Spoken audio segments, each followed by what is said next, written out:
ಎಲ್ರಿಗೂ ನಮಸ್ಕಾರ.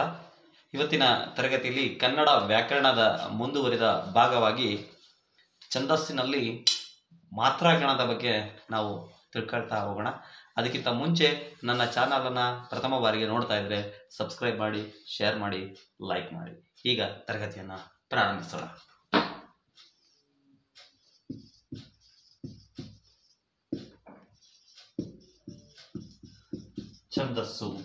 ಛಂದಸ್ಸು ಅಂದಾಗ ಒಂದು ಅರ್ಥಪೂರ್ಣ ವಾಕ್ಯ ಆಗಬೇಕಾದ್ರೆ ಅಲ್ಲಿ ವ್ಯಾಕರಣ ಎಷ್ಟು ಇಂಪಾರ್ಟೆಂಟೋ ಹಾಗೆ ಒಂದು ಪದ್ಯ ರಚನೆ ಆಗಬೇಕಾದ್ರೆ ಅಂದರೆ ಕಾವ್ಯದ ರಚನೆ ಆಗಬೇಕಾದ್ರೆ ಛಂದಸ್ಸು ಬಹಳಷ್ಟು ಇಂಪಾರ್ಟೆಂಟ್ ಆಗುತ್ತೆ.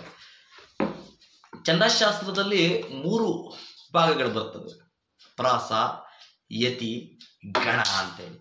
ಅದರಲ್ಲಿ ಗಣಕ್ಕೆ ಸಂಬಂಧಪಟ್ಟಂತೆ, ಗಣ ಅಂದರೆ ಗುಂಪು ಅಥವಾ ಸಮೂಹ ಅಂತ ಬರುತ್ತೆ.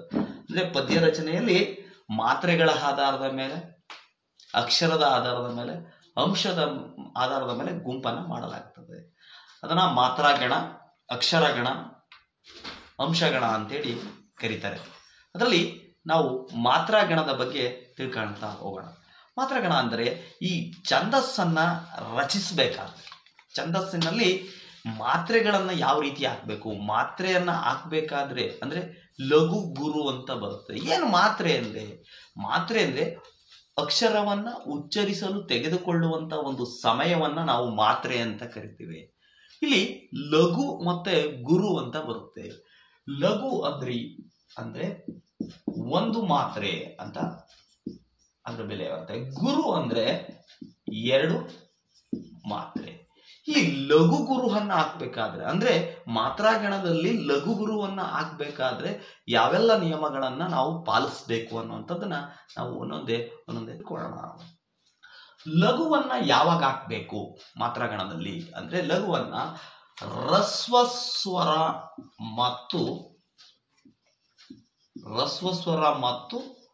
ರಸ್ವಸ್ವರ ಸಹಿತ ವ್ಯಂಜನಗಳು ಇದ್ದಾಗ ನಾವು ಲಘುವನ್ನ ಹಾಕ್ಬೇಕು. ಏನೋ ಲಘುವನ್ನ ಹಾಕ್ಬೇಕಾದ್ರೆ ರಸ್ವಸ್ವರ ಮತ್ತು ರಸ್ವಸ್ವರ ಸಹಿತ ವ್ಯಂಜನಗಳು ಇದ್ದಾಗ ಲಘು ಬರುತ್ತೆ. ಇನ್ನ ಗುರುವನ್ನ ಯಾವಾಗ ಹಾಕ್ತೀವಿ? ಗುರುವನ್ನ ಒಂದನೇ ಪಾಯಿಂಟ್, ದೀರ್ಘಸ್ವರ ಮತ್ತು ದೀರ್ಘಸ್ವರ ಸಹಿತ ವ್ಯಂಜನಗಳು ಬಂದಾಗ, ಪದ್ಯದಲ್ಲಿ ದೀರ್ಘಸ್ವರ ಮತ್ತು ದೀರ್ಘಸ್ವರ ಸಹಿತ ವ್ಯಂಜನಗಳು ಬಂದಂತ ಸಂದರ್ಭದಲ್ಲಿ ಅದು ಗುರುವಾಗ್ತದೆ. ಇನ್ನ ಮತ್ತೆ ಯಾವಾಗ ಗುರು ಆಗುತ್ತೆ ಅಂದ್ರೆ ಒತ್ತಕ್ಷರದ ಇಂದಿನ ಅಕ್ಷರ ಏನಾಗುತ್ತೆ? ಗುರು ಆಗುತ್ತೆ. ಒತ್ತಕ್ಷರದ ಇಂದಿನ ಅಕ್ಷರ. ಫಾರ್ ಎಕ್ಸಾಂಪಲ್, ಈಗ ಅಮ್ಮ ಅಂತ ಇದೆ, ಅಮ್ಮ ಅಂತ ಮಾಗೆ ಮಾವತಿ ಇದ್ರೂ ಕೂಡ ಈ ಒಂದು ಒತ್ತಕ್ಷರ ಈ ಇಂದಿನ ಅಕ್ಷರವನ್ನ ಏನ್ ಮಾಡುತ್ತೆ? ಗುರು ಮಾಡುತ್ತೆ. ಇದು ಲಘುನೇ ಆಗುತ್ತೆ, ಬಟ್ ಇದು ಏನಾಗುತ್ತೆ? ಗುರು ಆಗುತ್ತೆ. ಒತ್ತಕ್ಷರದ ಇಂದಿನ ಅಕ್ಷರ ಏನಾಗುತ್ತೆ? ಗುರು ಆಗುತ್ತೆ. ಇನ್ನ ನೆಕ್ಸ್ಟ್ ಬಂದು ಅನುಸ್ವಾರ ಮತ್ತು ವಿಸರ್ಗಗಳಿಂದ ಕೂಡಿದ ಅಕ್ಷರ. ಅನುಸ್ವಾರ ಮತ್ತು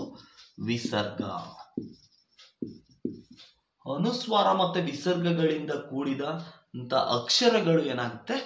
ಗುರು ಆಗುತ್ತೆ. ಅಂದ್ರೆ ಯಾವ್ದಾದ್ರು ಒಂದು ಅಂಗಡಿ ಅಂತ ಬಂತು ಅಂದಾಗ ಅಮ್ಮ ಅನ್ನುವಂತ ಅಕ್ಷರ ಇದೆ ಅಂದ್ರೆ ಅದು ಏನಾಗುತ್ತೆ? ಗುರು ಆಗುತ್ತೆ. ಇದು 3ನೇ ನಿಯಮ. ಮತ್ತೊಂದು ನಿಯಮ ಬರ್ತದೆ, ಏನಂತ ನೋಡೋಣ.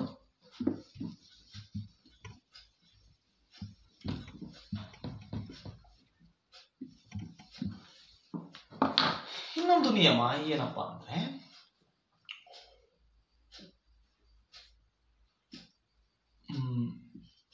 ಸ್ವರರಹಿತ ವ್ಯಂಜನ ಇದ್ದಾಗ, ಸ್ವರರಹಿತ ವ್ಯಂಜನದ ಜೊತೆ ಇರುವ ಅಕ್ಷರವು ಸೇರಿದಂತೆ, ವ್ಯಂಜನದ ಜೊತೆ ಇರುವ ಅಕ್ಷರವು ಸೇರಿದಂತೆ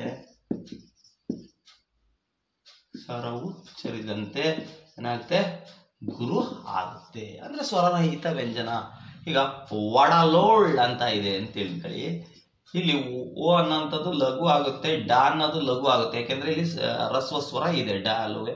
ಲೋಳ್ ಅಂದಾಗ ಇದು ಲೋ ಏನಾಗುತ್ತೆ ಅಂದ್ರೆ ಲಘುನೇ ಹಾಕ್ಬೇಕು. ಬಟ್ ಇಲ್ಲಿ ಇಳ್ಳು ಅನ್ನುವಂಥದ್ದು ಯಾವುದೇ ಒಂದು ಸ್ವರ ಇಲ್ಲದಂತ ಅಕ್ಷರ, ಅಂದ್ರೆ ಸ್ವರರಹಿತ ವ್ಯಂಜನವಾಗಿದೆ. ಆದ್ರಿಂದ ಈ ಲೋಳ್ ಅನ್ನುವಂಥದ್ದು ಳು ಜೊತೆಗೆ ಲೋ ಬಂದಿರುವಂತ ಈ ಎರಡೂ ಅಕ್ಷರಗಳು ಸೇರಿದಂತೆ ಅದು ಗುರು ಆಗ್ತದೆ. ಇದು 4ನೆಯ ನಿಯಮ. ಇನ್ನೊಂದು ಏನು ಅಂದ್ರೆ ಈ ಷಟ್ಪದಿಗಳಲ್ಲಿ ಬರುತ್ತದೆ. ಅದನ್ನ ನಾನು ಆ ಷಟ್ಪದಿಯ ರಚನೆಗಳು ಬಂದಾಗ ಅದನ್ನ ಗಣ ವಿಭಾಗ ಮಾಡಬೇಕಾದ್ರೆ ನಾವು ಏನು ಅನ್ನೋಂಥದ್ದನ್ನ ಹೇಳ್ತೀನಿ. ಆ 5ನೇ ನಿಯಮ ಏನು ಅಂದ್ರೆ ಈ ಮಾತ್ರಾಗಣದಲ್ಲಿ ಷಟ್ಪದಿಯ 3 ಮತ್ತು 6ನೇ ಸಾಲಿನ ಕೊನೆಯ ಅಕ್ಷರ ಲಘುವಾಗಿದ್ದರೂ ಗುರುವಾಗುತ್ತೆ.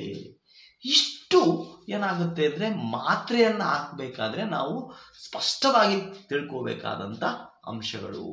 ಅಂದ್ರೆ ಲಘುವನ್ನ ಹಾಕ್ಬೇಕಾದ್ರೆ ರಸ್ವಸ್ವರ ಮತ್ತು ರಸ್ವಸ್ವರ ಸಹಿತ ಅಕ್ಷರಗಳು ಲಘು ಆಗುತ್ತೆ. ಈ ಗುರು ಹಾಕ್ಬೇಕಾದ್ರೆ ದೀರ್ಘಸ್ವರ ಮತ್ತು ದೀರ್ಘಸ್ವರ ಸಹಿತ ಅಕ್ಷರಗಳು ಗುರುವಾಗ್ತದೆ. ಒತ್ತಕ್ಷರದ ಹಿಂದಿನ ಅಕ್ಷರ ಗುರುವಾಗ್ತದೆ. ಮತ್ತೊಂದು ಅನುಸ್ವಾರ ಮತ್ತು ವಿಸರ್ಗಗಳಿಂದ ಕೂಡಿದ ಅಕ್ಷರ ಗುರುವಾಗ್ತದೆ. ಮತ್ತೊಂದು ಸ್ವರರಹಿತ ವ್ಯಂಜನ ಏನಿದೆ ಅದರ ಜೊತೆಯಲ್ಲಿರುವಂತ ಅಕ್ಷರವೂ ಸೇರಿದಂತೆ ಆ ಸ್ವರರಹಿತ ಅಕ್ಷರದ ಜೊತೆ ಏನಿರುತ್ತೆ ಒಂದು ವ್ಯಂಜನ ಆಗಲಿ ಯಾವುದಿರುತ್ತೆ ಅದು ಸೇರಿದಂತೆ ಅದೆಲ್ಲ ಗುರು ಆಗುತ್ತೆ. ಸ್ವರರಹಿತ ವ್ಯಂಜನಗಳು ಗುರು ಆಗ್ತದೆ. ಮತ್ತು ಈ ಷಟ್ಪದಿಯಲ್ಲಿ 3 ಮತ್ತು 6ನೇ ಸಾಲಿನ ಕೊನೆ ಅಕ್ಷರ ಲಘುವಾಗಿದ್ದರೂ ಗುರುವಾಗ್ತದೆ. ಇದು ಮಾತ್ರಾಗಣದಲ್ಲಿ ಬರ್ತದೆ. ಮಾತ್ರಾಗಣವನ್ನ ಹೇಗೆ ವಿಭಾಗ ಮಾಡುವುದನ್ನ ನಾವು ಕಂದ ಪದ್ಯ, ಭಾಮಿನಿ ಷಟ್ಪದಿ, ವಾರ್ಧಕ ಷಟ್ಪದಿ, ಪರಿವರ್ಧಿನಿ ಷಟ್ಪದಿ, ಶರಷಟ್ಪದಿ, ಕುಸುಮ ಷಟ್ಪದಿ, ಭೋಗ ಷಟ್ಪದಿಯಲ್ಲಿ ನೋಡೋಣ. ಅದಕ್ಕಿಂತ ಮುಂಚೆ ನಾವು ಕೆಲವೊಂದು ಪದಗಳನ್ನು ನೋಡೋಣ. ಪದಗಳ ಮೂಲಕ ನಾವು ಗೊತ್ತಾಗ್ತದೆ ಯಾವ ರೀತಿ ಲಘು ಗುರುವನ್ನ ಹಾಕೋದು ಅನ್ನೋದನ್ನು ತಿಳ್ಕೊಳ್ಳೋಣ. ಈಗ ಫಾರ್ ಎಕ್ಸಾಂಪಲ್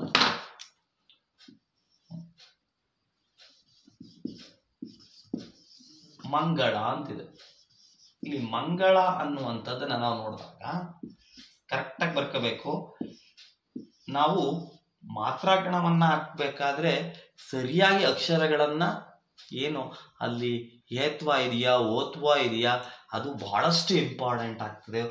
ಒಂದು ರೀತಿಯಾಗಿ ನಾವೇನಾದ್ರೂ ಒಂದು ಸ್ವಲ್ಪ ವ್ಯತ್ಯಾಸವನ್ನ ಮಾಡಿದ್ರೂ ಕೂಡ ಆ ಒಂದು ಏನು ಗಣ ವಿಭಾಗ ಮಾಡಬೇಕಾದ್ರೆ ನಾವು ಎಡುತ್ತೀವಿ. ಈ ಮಂಗಳ ಅನ್ನುವಂಥದ್ದು ಏನಿದೆ ಇಲ್ಲಿ ಮಂ ಅನ್ನುವಂಥದ್ದು ಅನುಸ್ವಾರ. ನಾನು ಹೇಳಿದೆ ಅನುಸ್ವಾರ ಮತ್ತು ವಿಸರ್ಗಗಳಿಂದ ಕೂಡಿದ ಅಕ್ಷರ ಗುರುವಾಗುತ್ತೆ. ಸೊ ಏನಾಯ್ತು ಗುರು ಆಯ್ತು. ಗ ಅಂದಾಗ ಗ ಪ್ಲಸ್ ಆ ಗ ಅಂದ್ರೆ ಅಲ್ಲಿ ರಸ್ವಸ್ವರ ಇದೆ. ಆ ರಸ್ವಸ್ವರ ಇರೋದ್ರಿಂದ ಅದೇನಾಗ್ತದೆ ಲಘು ಆಗ್ತದೆ. ಳ ಅನ್ನುವಂಥದ್ದಿದೆ. ಳ ಪ್ಲಸ್ ಆ ಳ ಇಲ್ಲೂ ಕೂಡ ಏನಾಗ್ತದೆ ಲಘು ಆಗುತ್ತೆ.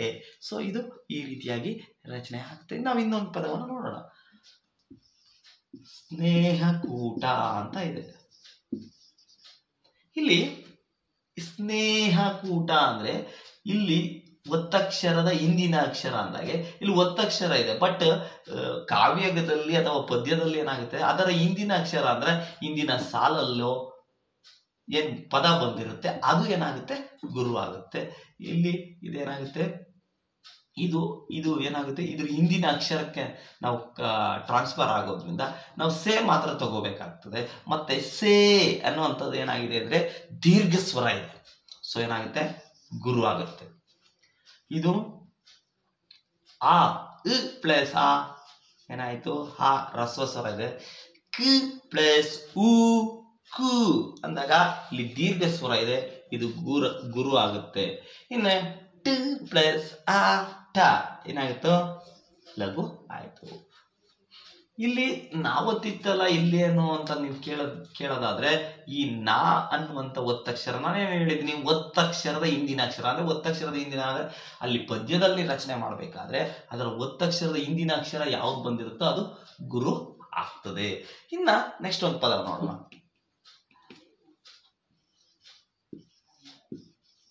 ಔದಾರ್ಯ ಅಂತ ಇದೆ. ಹೌ ಅಂದಾಗ ಇದು ದೀರ್ಘ ಸ್ವರ, ಸೊ ಅದೇನಾಗುತ್ತೆ ಗುರು ಆಗ್ತದೆ.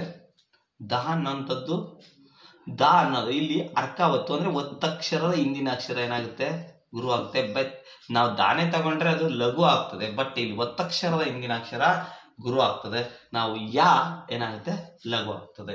ಹೀಗೆ ಈ ನಿಯಮಗಳನ್ನ ಏನು ಹೇಳದ್ನೋ, ಯಾವಾಗ ನಾವು ಲಘು ಗುರುವನ್ನ ಹಾಕ್ಬೇಕು ಅನ್ನೋದನ್ನ ನಾವು ಸರಿಯಾಗಿ ತಿಳ್ಕೊಂಡಾಗ ನಾವು ಸುಲಭವಾಗಿ ಗಣ ವಿಭಾಗವನ್ನ ಮಾಡಬಹುದು. ನೆಕ್ಸ್ಟ್ ನಾವು ಅಕ್ಷರ ಗಣವನ್ನ ಮಾಡಬೇಕಾದ್ರೂ ಹೇಳ್ತೀನಿ ಅದನ್ನ. ಫಸ್ಟ್ ಈಗ ನಾವು ಮಾತ್ರಾ ಗಣದಲ್ಲಿ ನೋಡೋದಾದ್ರೆ ಈ ಲಘು ಗುರು ಹಾಕೋದನ್ನ ನಾವು ಸರಿಯಾಗಿ ತಿಳ್ಕೊಂಡ್ಮೇಲೆ ಆಗ ನಾವು ಗಣ ವಿಭಾಗ ಮಾಡೋದು ಈಸಿ ಆಗುತ್ತೆ. ಮಾತ್ರೆಗಳ ಆಧಾರದ ಮೇಲೆ ಗಣ ವಿಭಾಗ ಮಾಡೋದ್ರಿಂದ ನಾವು ಸರಿಯಾಗಿ ತಿಳ್ಕೋಬೇಕಾಗ್ತದೆ. ಅದಕ್ಕೆ ಮುಂಚೆ ಇವತ್ತು ಕಂದ ಪದ್ಯವನ್ನ ಕೊಟ್ಟಾಗ ನೀವೇನು ಮಾಡಬೇಕು ಅಂದ್ರೆ ಕಂದ ಪದ್ಯದ ಬಗ್ಗೆ, ಕಂದ ಪದ್ಯ ಅಂದ್ರೆ 4 ಸಾಲು ಇರುತ್ತೆ. ಅದರಲ್ಲಿ ಕಂದ ಪದ್ಯವನ್ನ ಕೊಟ್ಟಾಗ ನಾವು ಲಘುಗುರು ಏನು ರೂಲ್ಸ್ಗಳು ಹೇಳಿದೀನೋ ಅದನ್ನೇ ರೂಲ್ಸ್ ಫಾಲೋ ಮಾಡಿ. ಕಂದ ಪದ್ಯ ಅಂದ್ರೆ 4 ಸಾಲಿನ ಪದ್ಯವನ್ನ ನಾವು ಕಂದ ಪದ್ಯ ಅಥವಾ ಚೌಪದಿ ಅಂತ ಕರಿತೀವಿ. ಅಲ್ಲಿ ಕಂದ ಪದ್ಯದಲ್ಲಿ ನಮಗೆ ಏನು ಪರೀಕ್ಷೆಯಲ್ಲಿ ಕೊಡೋದಾದ್ರೆ 4 ಸಾಲು ಕೊಡಲ್ಲ, 2 ಸಾಲು ಮಾತ್ರ ಕೊಡ್ತಾರೆ. ಅಂದ್ರೆ ಈ ಕಂದ ಪದ್ಯದ ಲಕ್ಷಣ ಏನಾಗ್ತದೆ ಅಂದ್ರೆ 1 ಮತ್ತು 3ನೇ ಸಾಲು ಸಮವಾಗಿರುತ್ತೆ, 2 ಮತ್ತು 4ನೇ ಸಾಲು ಸಮವಾಗಿರುತ್ತದೆ.